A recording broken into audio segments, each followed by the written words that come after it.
Hi കൂട്ടുകാരെ, ഇന്ന് നമ്മൾ സംസാരിക്കാൻ പോകുന്ന വിഷയം ക്രിസ്ത്യൻ മതവിശ്വാസികളിൽ പലർക്കും വളരെ വികാരപരമായി ബന്ധമുള്ള ഒരു വിഷയമാണ്.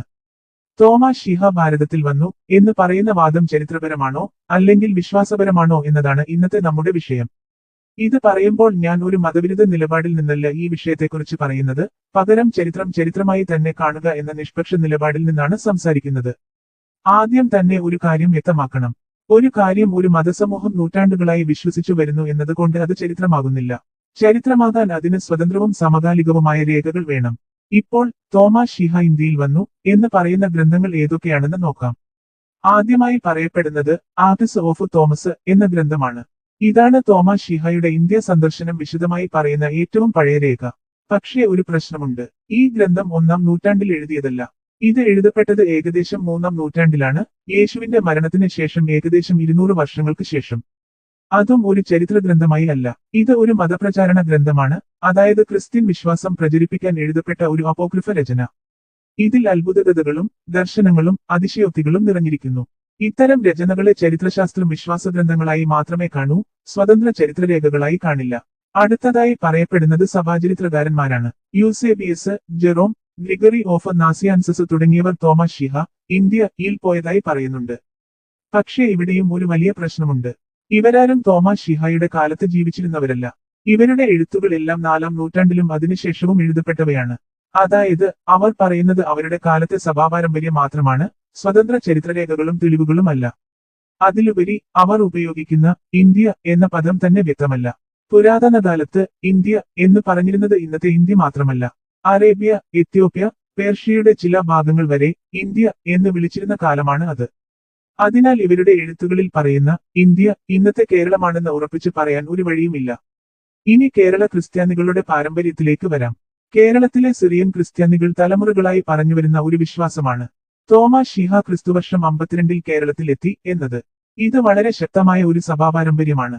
പക്ഷേ ഇതിന് സമകാലിക രേഖകളില്ല. 1-ാം നൂറ്റാണ്ടിലോ 2-ാം നൂറ്റാണ്ടിലോ ഇന്ത്യയിൽ നിന്നോ റോമിൽ നിന്നോ എഴുതപ്പെട്ട ഒരു രേഖ പോലും ഈ സന്ദർശനം രേഖപ്പെടുത്തുന്നില്ല. പലരും ചൂണ്ടിക്കാണിക്കുന്ന മറ്റൊരു കാര്യം തോമാ ശ്ലീഹയുടെ കല്ലറയാണ്. ചെന്നൈയിലെ മൈലാപ്പൂരിൽ കാണുന്ന കല്ലറ. പക്ഷേ ഒരു കല്ലറ ഉണ്ടെന്നത് മാത്രം ചരിത്ര തെളിവല്ല. ആ കല്ലറ 1-ാം നൂറ്റാണ്ടിൽ നിർമ്മിച്ചതാണെന്ന് തെളിയിക്കുന്ന പുരാവസ്തു രേഖകളില്ല. കല്ലറയുമായി ബന്ധപ്പെട്ട എല്ലാ വിവരങ്ങളും പിന്നീടുള്ള സഭാപാരമ്പര്യങ്ങളിൽ നിന്നുമാണ് വരുന്നത്. ഇനി ഒരു നിർണായകമായ ചോദ്യം ചോദിക്കാം. തോമാ ശ്ലീഹ ഇന്ത്യയിൽ വന്നിരുന്നെങ്കിൽ, അത്ര വലിയ ഒരു യാത്ര നടത്തിയിരുന്നെങ്കിൽ, റോമൻ ചരിത്രകാരന്മാർ, ഗ്രീക്ക് യാത്രാവിവരണക്കാർ, പേർഷ്യൻ രേഖകൾ, ഇന്ത്യൻ ഗ്രന്ഥങ്ങൾ, ഇവയിൽ ഒന്നിലും പോലും അതിന്റെ ഒരു സൂചന പോലും കാണാത്തത് എന്തുകൊണ്ട്? ഇന്ത്യയിലേക്ക് വന്നിരുന്ന മറ്റ് വിദേശികളെക്കുറിച്ച് നമുക്ക് രേഖകളുണ്ട്. ഗ്രീക്കുകൾ, റോമാക്കാർ, വ്യാപാരികൾ ഇവരെല്ലാം ചരിത്രത്തിൽ വ്യക്തമായി രേഖപ്പെടുത്തിയിട്ടുണ്ട്. പക്ഷേ ഒരു അപ്പസ്തോലന്റെ ഇന്ത്യ സന്ദർശനം ഒരിടത്തും സ്വതന്ത്രമായി രേഖപ്പെടുത്തിയിട്ടില്ല. ഇതാണ് ചരിത്രശാസ്ത്രത്തിന്റെ ഏറ്റവും വലിയ പ്രശ്നബിന്ദു. അതുകൊണ്ട് നിഷ്പക്ഷമായി പറഞ്ഞാൽ ഇങ്ങനെ പറയാം. ആക്ട്സ് ഓഫ് തോമസ് മതഗ്രന്ഥമാണ്, ചരിത്ര ഗ്രന്ഥമല്ല. സഭാചരിത്രകാരന്മാർ പിന്നീടുള്ള പാരമ്പര്യങ്ങൾ ആവർത്തിച്ചവരാണ്, സ്വതന്ത്ര ചരിത്ര സാക്ഷികളല്ല. കേരളത്തിലെ ക്രിസ്ത്യാനികൾ തലമുറകളായി പറഞ്ഞുവരുന്ന ഒരു കഥയാണ് തോമാ ശ്ലീഹ കേരളത്തിൽ വന്നു, ഇവിടെ സഭ സ്ഥാപിച്ചു എന്നത്. അച്ഛൻ മക്കൾക്ക് പറഞ്ഞുകൊടുത്തു, അവർ അവരുടെ മക്കൾക്ക് പറഞ്ഞുകൊടുത്തു. അങ്ങനെ നൂറ്റാണ്ടുകളായി കൈമാറപ്പെട്ട ഒരു കഥയാണ് ഇത്. ഇത് തെറ്റായ കാര്യമാണെന്ന് ഞാൻ പറയുന്നില്ല. പക്ഷേ ഇതിനെ നമ്മൾക്ക് ചരിത്രം എന്ന് വിളിക്കാമോ എന്നതാണ് ചോദ്യം. ഇതിനെ പാരമ്പര്യം എന്ന് വിളിക്കാം. പാരമ്പര്യം എന്നത് ഒരു സമൂഹം തങ്ങളുടെ കേൾവിയറിവുകളുടെ ഭാഗമായി വിശ്വസിച്ചു വരുന്നതാണ്. അത് അവരുടെ വിശ്വാസത്തെ, ചരിത്രബോധത്തെ, ആത്മാഭിമാനത്തെ ശക്തിപ്പെടുത്തുന്ന ഒന്നാണ്. പക്ഷേ ചരിത്രത്തിന്റെ രീതി ഇതല്ല. ചരിത്രം ചോദിക്കുന്നത് ഇങ്ങനെയാണ്: ഈ കഥ ആദ്യമായി എഴുതി വെച്ചത് ആര്? എപ്പോൾ എഴുതി? സംഭവം നടന്ന ശേഷം അത് ഏറ്റവും ആദ്യമായി രേഖപ്പെടുത്തിയത് എത്ര കാലത്തിന് ശേഷമാണ്? സ്വതന്ത്രമായി പുറത്തുനിന്നുള്ള മറ്റാരെങ്കിലും ഈ സംഭവത്തെക്കുറിച്ച് പറയുന്നുണ്ടോ? അങ്ങനെ ഇതിനെ ഒരു ചരിത്ര സംഭവമായി സ്ഥിരീകരിച്ചിട്ടുണ്ടോ? ഇവിടെ തോമാ ശ്ലീഹ കേരളത്തിൽ വന്നു എന്ന് പറയുന്ന ഈ പാരമ്പര്യത്തിൽ ഈ ചോദ്യങ്ങൾക്ക് ഒന്നും ഉത്തരമില്ല. 1-ാം നൂറ്റാണ്ടിൽ, 2-ാമത്തെ നൂറ്റാണ്ടിൽ, അല്ലെങ്കിൽ 3-ാം നൂറ്റാണ്ടിൽ പോലും കേരളത്തിൽ നിന്നോ പുറത്തുനിന്നോ എഴുതപ്പെട്ട ഒരു രേഖ പോലും തോമാ ശ്ലീഹ ഇവിടെ വന്നു എന്ന് പറയുന്നില്ല. നമ്മൾക്ക് ലഭിക്കുന്ന എഴുത്തുപരമായ തെളിവുകൾ നൂറ്റാണ്ടുകൾക്ക് ശേഷമാണ് പ്രത്യക്ഷപ്പെടുന്നത്. അപ്പോഴേക്കും ആ കഥ വിശ്വാസമായി ഉറച്ചിരുന്നു. ഇത് ഒരു ഉദാഹരണം കൊണ്ട് എളുപ്പം മനസ്സിലാക്കാം.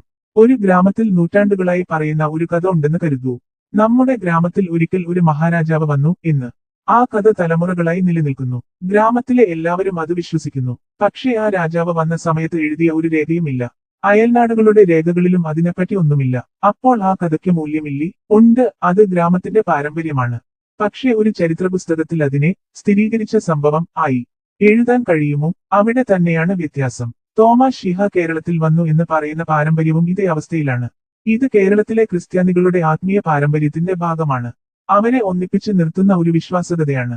പക്ഷേ ഇതിനെ പിന്തുണയ്ക്കുന്ന സമകാലിക എഴുത്തുപരമായ രേഖകളില്ലാത്തതിനാൽ ചരിത്രശാസ്ത്രം ഇതിനെ രേഖാപരമായ ചരിത്രം ആയി സ്വീകരിക്കുന്നില്ല. ഇവിടെ വീണ്ടും ഒരു കാര്യം ഊന്നിപ്പറയണം. വിശ്വാസം വിശ്വാസമായി തന്നെ നിലനിൽക്കും. പാരമ്പര്യം പാരമ്പര്യമായി തന്നെ നിലനിൽക്കണം. പക്ഷേ ചരിത്രം തെളിവുകൾ ചോദിക്കും. കല്ലറകളും പള്ളികളും പിന്നീടുള്ള ആരാധനാ കേന്ദ്രങ്ങൾ സമകാലിക തെളിവുകൾ അല്ല. അതേസമയം ഒരു കാര്യം ഉറപ്പിച്ചു പറയാം. 4-ാം നൂറ്റാണ്ടു മുതൽ ഇന്ത്യയിൽ ക്രിസ്ത്യൻ സമൂഹം ഉണ്ടായിരുന്നുവെന്നത് ചരിത്രമാണ്. സിറിയ പേർഷ്യൻ വ്യാപാരമാർഗങ്ങളിലൂടെ ക്രിസ്ത്യാനിത്വം ഇന്ത്യയിലെത്തിയെന്നതിന് ശക്തമായ തെളിവുകളുണ്ട്. പക്ഷേ തോമാ ശ്ലീഹ തന്നെ ഭാരതത്തിൽ വന്നു എന്ന വാദം ഇന്നുവരെ ലഭ്യമായ ആധികാരിക ചരിത്രരേഖകളുടെ അടിസ്ഥാനത്തിൽ ഒരു തെളിയിക്കപ്പെട്ട ചരിത്ര സത്യമല്ല. അത് ഒരു വിശ്വാസമാണ്, ഒരു സഭാപാരമ്പര്യമാണ്, ഒരു ആത്മവിശ്വാസകതയാണ്. വിശ്വാസത്തിന് അതിന്റെ സ്ഥാനം നൽകുക, ചരിത്രത്തിന് അതിന്റെ സ്വന്തം നിയമങ്ങളുണ്ട്. ഇവ രണ്ടും ഒന്നല്ല. അങ്ങനെ ഒന്നാക്കുമ്പോഴാണ് തെറ്റിദ്ധാരണകൾ ഉണ്ടാകുന്നത്. ഇതാണ് ഈ വിഷയത്തിൽ നിഷ്പക്ഷമായി ആധികാരിക ചരിത്രരേഖകളുടെ അടിസ്ഥാനത്തിൽ പറയാൻ കഴിയുന്ന യഥാർത്ഥ സത്യം. അടുത്ത വീഡിയോയിൽ വീണ്ടും കാണാം കൂട്ടുകാരെ.